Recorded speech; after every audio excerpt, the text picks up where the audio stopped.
एक बार फिर से आप सभी का स्वागत है। हम अध्ययन कर रहे हैं रोमियो की पत्रिका और अब समय है कि हम उसके 11वें अध्याय और उसके 30वें वचन से आगे का अध्ययन करें। तो यहाँ हमने देखा कि परमेश्वर अपनी प्रजा को नहीं त्यागते हैं और ना ही छोड़ते हैं जब तक वो परमेश्वर का इनकार ना कर दें या फिर पवित्र आत्मा को शोकित करने जैसा कोई कार्य ना कर दें। तब तक परमेश्वर उन्हें नहीं त्यागते हैं, नहीं छोड़ते हैं। निरंतर वो उनको ताड़ना के द्वारा, उनको अवसरों के द्वारा, उनको मौकों के द्वारा, अपने वचन के द्वारा इस बात के लिए प्रेरित करते रहते हैं कि वो अपने आप को परमेश्वर के ग्रहण योग्य बनाएं और वो उस उद्धार को प्राप्त करें। लेकिन जब हम परमेश्वर का पूर्ण रूप से इनकार कर देते हैं और हम शैतान के पीछे पूर्ण रूप से दंडवत करके चले जाते हैं, तब परमेश्वर हमें छोड़ देता है, जैसे हमने पहला अध्याय उसके 28वें वचन में पढ़ा। और जब हम पवित्र आत्मा को शोकित करने वाले पाप करते हैं, पवित्र आत्मा को शोकित करने वाले पाप कौन कौन से हैं मैं आपको बता सकता हूं।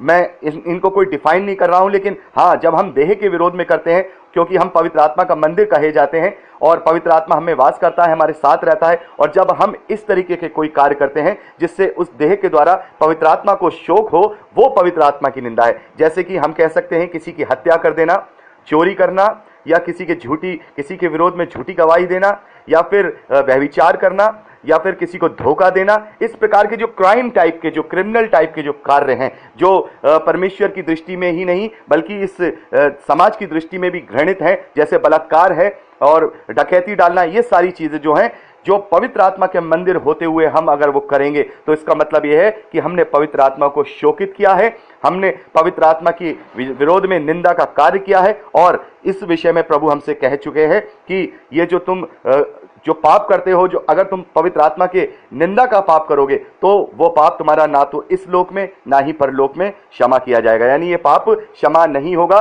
तो ये वो घड़ी होती है जब हम अपने आप को पूरी रीति से शैतान के आगे दंडवत कर देते हैं और परमेश्वर का इनकार कर देते हैं, परमेश्वर को छोड़ देते हैं। और वो घड़ी होती है जब परमेश्वर भी हमें त्याग देता है, छोड़ देता है कि वो हमारे निकम्मे मन पर कि हम अनुचित रीति से कार्य करें और उसी भोग विलास में पड़े रहें जिसके पीछे, यानी शैतान के दिखावे के पीछे हम चल रहे हैं। तो परमेश्वर अपनी प्रजा को, अपने लोगों को कभी नहीं त्यागते हैं। यही बात यहाँ पौलुस उन इजरायलियों को समझाना चाहते हैं कि हे इजरायलियों, हे यहूदियों, परमेश्वर ने तुम्हें नहीं त्यागा है क्योंकि उसने अपनी प्रजा को पहले से ही जाना है। यहाँ पर वो एक घटना को क्लेम करते हैं जो कि पवित्र शास्त्र में पाई जाती है। वो कहते हैं 3रे वचन में, क्या तुम नहीं जानते कि पवित्र शास्त्र एलिया के विषय में क्या कहता है कि वह इजराइल के विरोध में परमेश्वर से विनती करता है, हे प्रभु, उन्होंने तेरे भविष्यद्वक्ताओं को घात किया और तेरी वेदियों को ढा दिया और मैं ही अकेला बचा हूं और वह मेरे प्राण के भी खोजी हैं। परंतु परमेश्वर से उसे यानी एलिया को उत्तर मिला, मैंने अपने लिए 7,000 पुरुषों को रख छोड़ा है जिन्होंने बाल के आगे घुटने नहीं टेके। अब पौलुस कहते हैं 5वें वचन में, ठीक इसी रीति से इस समय भी अनुग्रह से चुने हुए कुछ लोग बाकी हैं। यदि यह अनुग्रह से हुआ है तो फिर कर्मों से नहीं, नहीं तो अनुग्रह फिर अनुग्रह नहीं रहा। तो यहाँ पर पौलुस एलिया नबी के विषय में यहाँ पर एक बात को, एक घटना को कोट कर रहे हैं कि पौलुस वहाँ परमेश्वर से दुहाई दे रहे हैं कि उन लोगों ने सारे नबियों को मार दिया है, मैं अकेला बचा हूं और वो मेरे पीछे भी पड़े हैं। तब परमेश्वर उन्हें एक जवाब देते हैं कि नहीं, अभी मैंने 7,000 लोगों को रखा है जो जिन्होंने बाल के देवताओं के आगे घुटने नहीं टेके। तो ये मैं आपको पूरा डिस्क्राइब करूंगा कि बाल का देवता कौन है और उस वक्त घटना क्या घटित हुई थी। फिलहाल यहाँ पर मैं आपको बताता हूँ पौलुस उन्हें क्या बता रहे हैं। पौलुस उनसे कह रहे हैं कि अभी परमेश्वर ने तुम्हें नहीं त्यागा है क्योंकि अभी तुम्हारे बीच में अनुग्रह हम लोगों के रूप में मौजूद है। जो मसीही विश्वासी, जो यहूदियों में से मसीही विश्वासी बने हैं, वो अनुग्रह उनके पास है, वो तुम तक पहुंचाएंगे और तुम उस अनुग्रह पर विश्वास करके अभी भी उद्धार को प्राप्त कर सकते हो। जब तक तुम पूरी रीति से परमेश्वर के विरोध में नहीं चले जाओगे, जब तक परमेश्वर तुम्हें नहीं त्यागेगा और तुम्हें कहीं ना कहीं से तुम्हारे सामने कभी ना कभी वो वचन, वो सुसमाचार लाता रहेगा ताकि तुम कभी ना कभी अपने मन को फिरा करके परमेश्वर के ग्रहण योग्य बनो और उस अनंत जीवन को और उस उद्धार को प्राप्त करो जो तुम ही में से, तुम्हारी जाति में से ही आया है, जो कि प्रभु यीशु मसीह है। तो अब बात करते हैं कि एलिया नबी के विषय में कि क्या घटना थी जो यहाँ पर वो पौलुस ने यहाँ पर जो क्लेम किया है। जब हम पहला राजा उसके 18वें अध्याय से अध्ययन करते हैं तो वहां पर इजराइल का एक राजा हुआ है जिसका नाम आहाब है।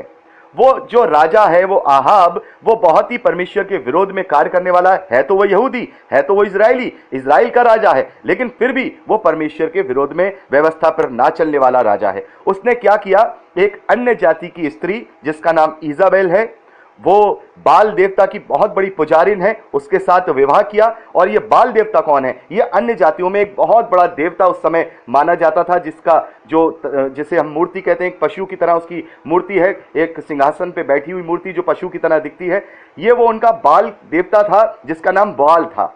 वो उसकी पूजा आराधना किया करते थे, बलि चढ़ाया करते थे, इस प्रकार से वो सब कार्य करते थे। वो अन्य जातियों में उस समय का सबसे बड़ा देवता, जो कि इजरायलियों से जिसका सीधी तौर पे टक्कर थी, ये उस समय का ये एक अलग अंधविश्वास था। तो यहां पर हम देखते हैं जो राजा आहाब है, जो कि इजरायली है, उसने फिर भी परमेश्वर के विरोध में कार्य किया और इजाबेल के कहने में, यानी अपनी उस बाल के देवता की जो पुजारिन अन्य जाति स्त्री है, उसके कहने में आकर वहां पर जितने नबी थे उन सब को मरवा डाला और पूरे इजराइल के अंदर जो बाल के देवता हैं उनके मंदिर स्थापित किए, उनके मूर्तियां स्थापित करी और बाल के देवताओं को मानने वाले नबियों की नियुक्तियां की और जितने यहोवा के भविष्यवक्ता थे, यहोवा के जो नबी थे, उन सबको मार डाला और केवल एक नबी जो एलिया हैं वो ही बाकी बचे थे। तब ये एलिया जो हैं परमेश्वर से दुहाई देते हैं, परमेश्वर से कहते हैं, परमेश्वर से कहते हैं, हे प्रभु, उन्होंने तेरे भविष्यवक्ताओं का घात किया और तेरी वेदियों को ढा दिया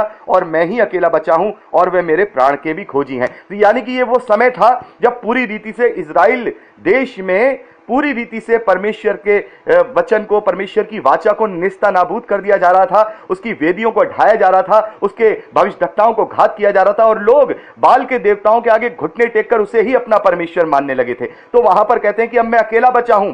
एलिया ये कहते हैं, अब तो मैं अकेला बचाऊंगा, वो मुझे भी मार देंगे। हे परमेश्वर, तेरी व्यवस्था का, हे परमेश्वर, तेरी बातों का क्या होगा? यहां तो आहाब और इजाबेल ने मिलकर ये सारी जो है सारी चीजें बिगाड़ दी, सब खत्म कर दी।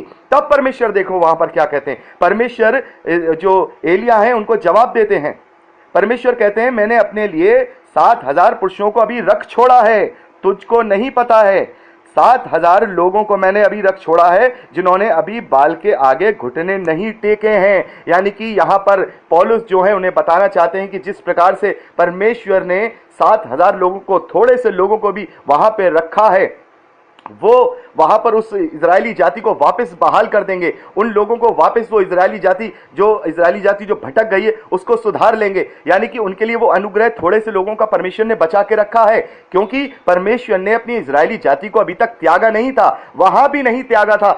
अगर वो 7,000 भी नहीं बचे होते और एलिया नबी को भी वो मार देते, तो फिर ये सारी पुस्तकें जो व्यवस्था की हैं, जो भविष्यवक्ताओं की हैं, वो सारी पुस्तकें उस वक्त क्या हो जाती? नष्ट कर दी जाती, खत्म कर दी जाती और यहूदी और इजरायली नाम का ना तो कोई देश होता और ना ही कोई पुस्तक होती, ना ही हम उसे जानते, क्योंकि वहां सब बाल के नबी की क्या करते? आराधना करते, स्तुति करते। लेकिन परमेश्वर ने अद्भुत रीति से 7,000 लोगों को चुन के रखा हुआ था कि अभी तक उन्होंने बाल के देवताओं के आगे घुटने नहीं टेके और उस छोटी सी संख्या से ही फिर वापस से परमेश्वर ने अपनी प्रजा इजराइल को बचा लिया और फिर वो वापस से उस बाल के देवता को छोड़ के अपने परमेश्वर यहोवा की स्तुति आराधना करने लगे। तो यही बात जो उस समय घटित हुई, वो बात यहां पे पौलुस यहां क्लेम कर रहे हैं कि ऐसा नहीं कि अभी कि तुम यहूदी जाति खत्म हो गई है। तुम यहूदी जाति खत्म नहीं होगी कि तुमसे ये कहा जा रहा है कि तुम्हें त्याग दिया गया। नहीं, तुम्हें त्यागा नहीं है, बल्कि जो हम थोड़े बहुत, यहाँ 6ठे वचन में पौलुस कहते हैं कि 5वें में,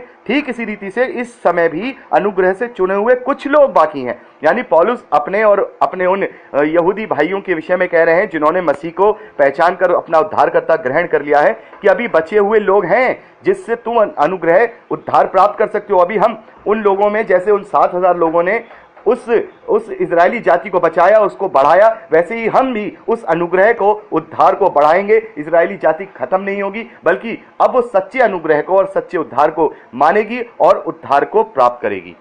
तो यहां 7वें वचन में पौलुस बोलते हैं, इसलिए परिणाम यह हुआ कि इजरायली जिनकी खोज में थे वह उनको नहीं मिला, परंतु चुने हुओं को मिला और शेष लोग कठोर किए गए। जैसा लिखा है, परमेश्वर ने उन्हें आज के दिन तक भारी नींद में डाल रखा है और ऐसी आंखें दी जो ना देखें और ऐसे कान जो ना सुने। और दाऊद कहता है, उनका भजन उनके लिए जाल और फंदा है और ठोकर और दंड का कारण हो जाए।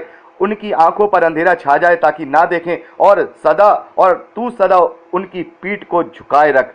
तो यहाँ पे पौलुस ये पुराने नियम से कुछ वचनों को कोट करके उन्हें बताते हैं कि क्या हुआ इसके फलस्वरूप, कि जो वो इजरायली थे जो हजारों की तादाद में थे, वो एलिया को तो नहीं पकड़ पाए, लेकिन परमेश्वर ने एलिया से उन 7,000 लोगों को मिला दिया ताकि परमेश्वर का कार्य हो पाए। तो ऐसे ही ये जो आज हम थोड़े हैं पौलुस अपने विषय में और अपने वहाँ के जो और अन्य भाई हैं, यहूदी भाई जो मसीही विश्वास में आ गए हैं, उनके विषय में यहाँ कह रहे हैं कि अभी अनुग्रह के रूप में हम थोड़े लोग हैं, लेकिन एक दिन ऐसा आएगा हम तुम सबको क्या करेंगे, आगे चल के उद्धार का सुसमाचार देंगे, और जो सही मायने में प्रभु पर विश्वास करेंगे वो उद्धार को पाएंगे। और इजरायली जाति का आगे चल के क्या होगा, अंत के दिनों में क्या होगा, ये भी हम पढ़ेंगे। अभी 25वें वचन से पढ़ेंगे, फिलहाल हम सीक्वेंस से चल रहे हैं।